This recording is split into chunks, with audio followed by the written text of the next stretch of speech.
Si tu as l'impression de travailler plus pour vivre moins bien, tu n'es pas fou. Et surtout, tu n'es pas seul.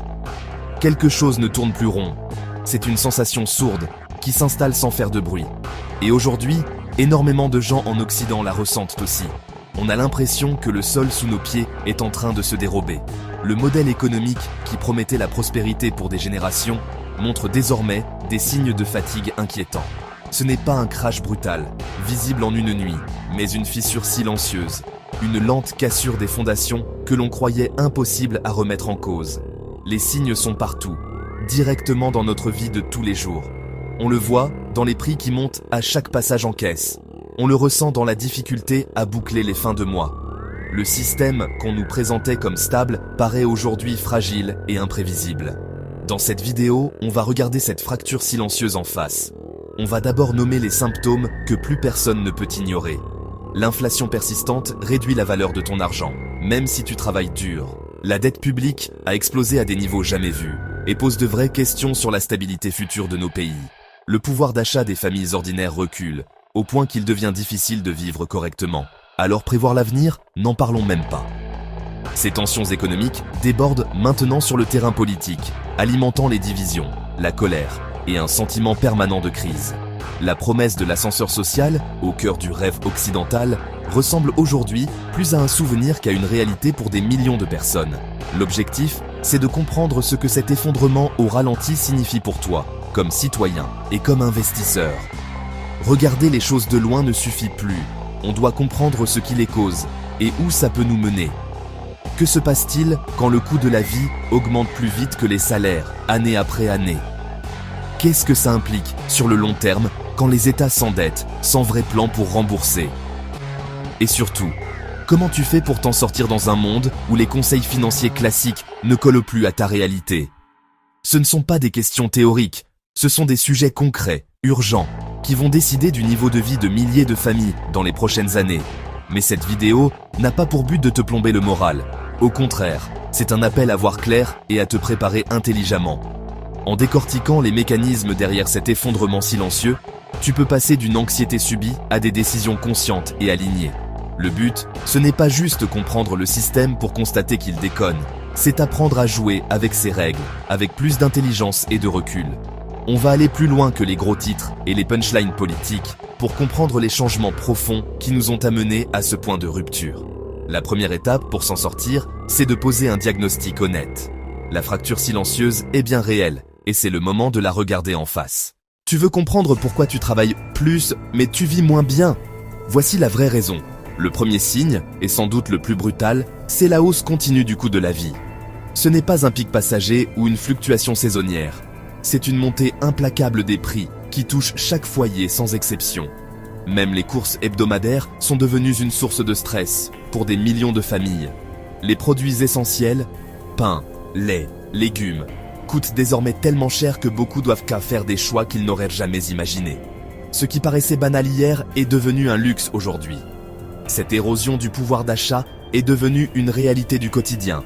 Un rappel permanent que notre argent ne vaut plus ce qu'il valait. Les chiffres officiels ne racontent qu'une partie de l'histoire. La vraie pression, celle que vivent les familles, est bien plus lourde. Et au-delà du caddie, c'est le logement qui explose.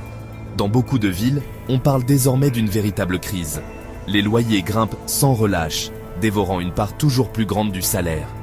Pour les jeunes et les revenus modestes, le rêve de devenir propriétaire s'éloigne un peu plus chaque année. Ils restent coincés dans le cycle de la location, incapables d'économiser pour un apport, pendant que tout augmente autour d'eux. Cette crise du logement crée de l'instabilité et empêche des millions de personnes de construire une vie sereine et durable. Le logement stable, pilier de la classe moyenne, se fissure sous la pression d'un marché devenu hors de portée. Et cette pression financière ne s'arrête pas là. Le coût de l'énergie est devenu un fardeau pour tout le monde. Chauffer sa maison, allumer ses appareils, tout coûte plus cher. Même se déplacer devient un poids. Carburant, transport, tout augmente. Et ce sont des dépenses dont on ne peut pas se passer. Résultat, les budgets fondent et il ne reste presque rien pour l'épargne, les imprévus ou même les plaisirs simples. À force, cette accumulation crée un épuisement réel, surtout dans les classes moyennes et populaires. Les gens travaillent en plus, cumulent les jobs, enchaînent les heures, simplement pour tenir la tête hors de l'eau. La vieille promesse travaille dur et tu t'en sortiras, sonne de plus en plus creux. Beaucoup ont l'impression de courir sur un tapis roulant, où les dépenses vont toujours plus vite que les salaires. Cette pression constante use les nerfs, fatigue le corps et finit par voler les petites joies du quotidien. Le système demande toujours plus et donne toujours moins. Un signe clair qu'il y a quelque chose de profondément cassé. Quand les services publics s'effondrent, ce n'est pas seulement un problème économique, c'est un contrat social qui se déchire. Les fissures du système apparaissent clairement dans l'état de nos services publics, qui se dégradent année après année. Nos systèmes de santé, autrefois une fierté nationale, sont aujourd'hui à bout de souffle. Les preuves sont devant nous, délais interminables, urgences saturées, soignants épuisés physiquement et moralement. Après des années de sous-financement et une demande qui explose, le système atteint son point de rupture. De plus en plus, l'accès à des soins décents dépend de ton porte-monnaie. Un renversement total du principe d'accès universel. Cette dégradation renvoie une image inquiétante, celle d'un État qui n'arrive plus à remplir ses missions essentielles. L'éducation et les transports ne sont pas en meilleur état. Là aussi, les signes de négligence sont partout. Classes surchargées, matériel dépassé, manque d'enseignants. Résultat, la qualité de l'éducation s'effondre et une génération entière en paie le prix. Et ça amplifie les inégalités. Les écoles privées progressent, les écoles publiques s'enfoncent, le fossé se creuse. Les écoles publiques s'enfoncent, le fossé se creuse. Les transports publics suivent le même chemin. Rails vieillissants, bus retirés, investissements repoussés. Résultat, retard, panne, infrastructures délabrées. Les trajets deviennent une épreuve quotidienne. Ces systèmes sont la colonne vertébrale d'un pays. Leur effondrement révèle un problème beaucoup plus profond. La cause ? La dette publique, qui explose et aspire les ressources. Pendant des décennies, les gouvernements ont emprunté sans limite. Et aujourd'hui, la facture atteint des niveaux historiques. Les intérêts de cette dette dévorent une partie énorme du budget, au détriment de la santé, de l'éducation et des infrastructures. Les gouvernements sont coincés, réduire les dépenses ou laisser filer la dette. Dans les deux cas, la population paie le prix. Ce modèle basé sur la dette paralyse l'État, incapable d'investir dans l'avenir. Résultat, classes moyennes épuisées, services publics en ruine, le contrat social est au bord de la rupture. L'accord tacite « on paie, tu protèges » semble aujourd'hui complètement brisé. De plus en plus de gens sentent que le système ne fonctionne plus pour eux. Résultat, colère, division, méfiance envers les institutions. Lorsque les gens perdent confiance dans la capacité de l'État à assurer un avenir stable et prospère, quand la confiance dans l'État disparaît, tout vacille. Ce sont les fondations mêmes de la société qui tremblent. Ce n'est pas qu'une crise économique. C'est une crise de confiance dans le modèle occidental tout entier. Pendant 40 ans, on nous a promis la croissance. Mais ce qu'on a construit, c'est une dépendance. Une machine à dette impossible à éteindre. Pour comprendre l'effondrement actuel, il faut remonter 40 ans en arrière, là où tout a commencé. C'est à cette époque qu'un changement majeur a transformé notre manière de gérer l'économie. Depuis les années 1980, la dette est devenue le carburant principal de la croissance occidentale. Tout le monde a été poussé à s'endetter. L'État, les entreprises, les ménages. C'était la norme. Sur le papier, ça semblait logique. Emprunter plus permet de dépenser plus, donc de stimuler l'économie. Résultat, crédit, consommation, croissance.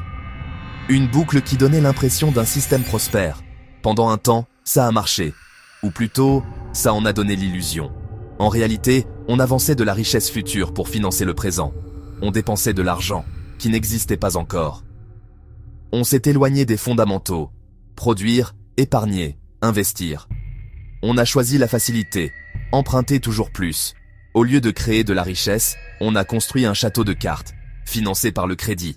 Pour les gouvernements, emprunter était la solution magique. Pas besoin d'augmenter les impôts, pas besoin d'assumer des choix impopulaires. À court terme, ça évitait les mauvaises nouvelles. À long terme, ça a créé une bombe à retardement. On a repoussé l'addition à plus tard. Aujourd'hui, elle revient. Une montagne de dettes qui limite toutes nos options. Pour les citoyens, cette époque du crédit facile a changé complètement notre rapport à l'argent.